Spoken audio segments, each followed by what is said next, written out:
ఆ రోజు నేను పార్టీ కార్యాలయంలో కూర్చుంటే ఒక్కడంటే ఒక్కడుండేవాడు కాదు. 5 సార్లు మంత్రులు చేసిన వ్యక్తులు, 4-5 సార్లు ఎమ్మెల్యేలుగా చేసిన వ్యక్తులు కనబడమంటే కనబడే వాళ్ళు కాదు. బయటకు వచ్చి మాట్లాడమంటే మాట్లాడలేనటువంటి పరిస్థితి రాష్ట్రంలో చూశాం. అయితే తెలుగుదేశం పార్టీ, ఈ దేశంలో చాలా పార్టీలు పుట్టాయి, గాలికే పుట్టాయి, గాలికే పోయాయి. కానీ తెలుగుదేశం పార్టీ కార్యకర్తల హృదయాలలో పుట్టిన పార్టీ. ఈ పార్టీ కష్టం వస్తుంది, బాధ వస్తుంది, మనం ధైర్యాన్ని ఇస్తే మళ్ళీ నిలదొక్కుకోగలమని కష్టపడి పనిచేశాం. 3 సంవత్సరాలు నిద్ర లేకుండా మీకు ఎన్ని ఇబ్బందులున్నా మీ ఇబ్బందులని అధిగమించి మనందరం కష్టపడ్డాం. మొన్ననే మీరు ఎన్నికల ఫలితాలు చూశారు.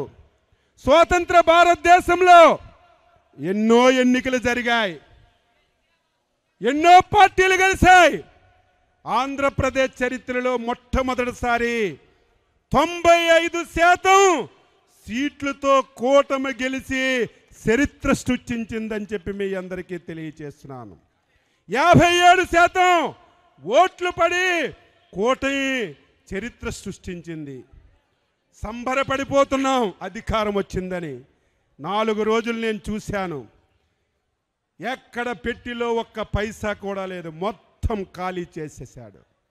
ఏం చేయాలో తెలియదు, ఈ రాష్ట్రాన్ని ఎలాగ గాడిలో పెట్టాలో తెలియదు.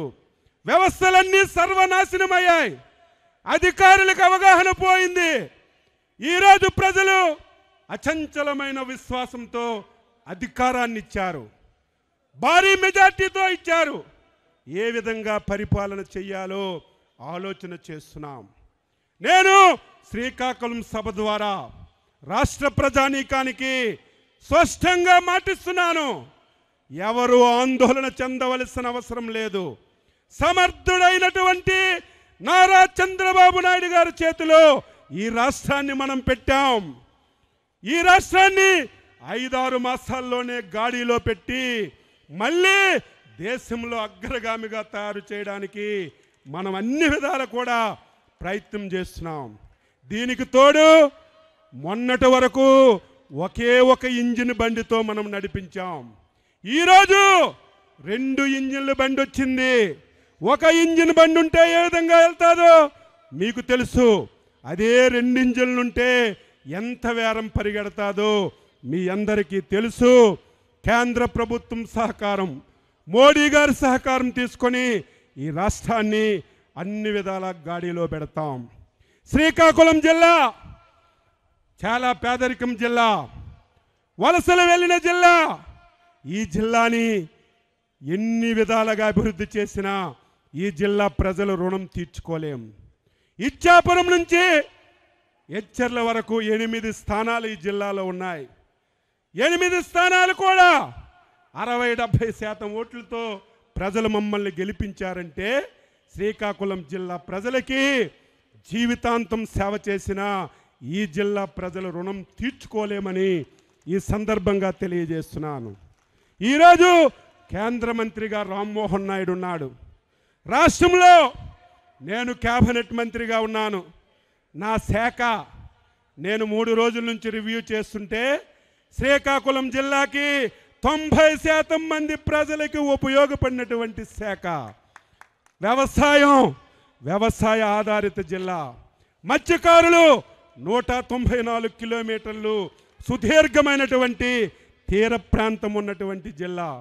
ఈరోజు ప్రతి ఒక్కరూ వరి మీద ఆధారపడుతున్నారు. సబ్సిడీలు ఇచ్చి ఈ జిల్లా రైతాంగానికి ప్రోత్సహించి హార్టికల్చర్ని అభివృద్ధి చేయడానికి హార్టికల్చర్ కూడా నా దగ్గరే ఉంది. ఈ జిల్లాలో పశు సంపద వెటర్నరీ శాఖ నా దగ్గరే ఉంది. ఈ జిల్లాలో పండినటువంటి ధాన్యానికి గోడమ్స్ లేక అవస్థలు పడుతున్నారు, మార్కెటింగ్ శాఖ నా దగ్గరే ఉంది. ఈరోజు ఈ జిల్లాలో ఏదైతే కోఆపరేటివ్ వ్యవస్థ ఉందో ఆ శాఖ నా దగ్గరే ఉంది. నేను ఎంత అదృష్టవంతునంటే ఈ శాఖని 4 మంత్రులు చేసేవాళ్ళు, నలుగురు మంత్రులు చేసిన శాఖని చంద్రబాబు నాయుడు నా మీద పెట్టాడంటే అచ్చెన్నాయుడు సత్తా చూసి పెట్టాడు. ఇది కష్టమని తెలిసిన సమర్థుడు కాబట్టి ఈరోజు శాఖను నిర్వహిస్తాడని మంచి గురుతర బాధ్యత నాకు ఇచ్చాడు. నేను నా బాధ్యతని మీరే చూస్తారు. 53 సంవత్సరాలు అయింది.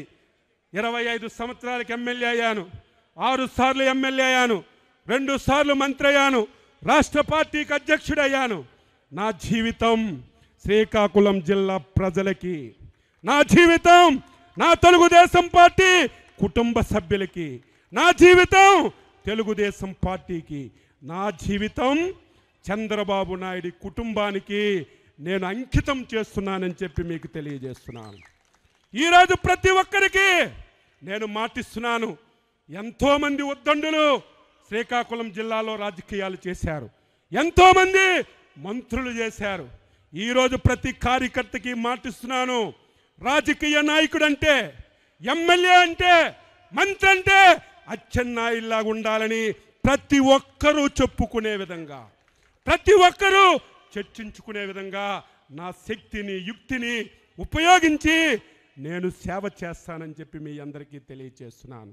ఈరోజు రాష్ట్రంలో అందరూ మిత్రులే ఈరోజు క్యాబినెట్లోకి వచ్చారు. ఇరిగేషన్ శాఖ కానీ, ఆర్థిక శాఖ కానీ, పంచాయతీరాజ్ శాఖ కానీ, R&B శాఖ కానీ, ఏ శాఖ చూసినా నాతో ఈ 3 సంవత్సరాలు కష్టపడి పనిచేసినటువంటి వాళ్ళకే ఈ శాఖలు వచ్చాయి. నేను ఈ సందర్భంగా జిల్లా ప్రజానీకానికి మాటిస్తున్నాను.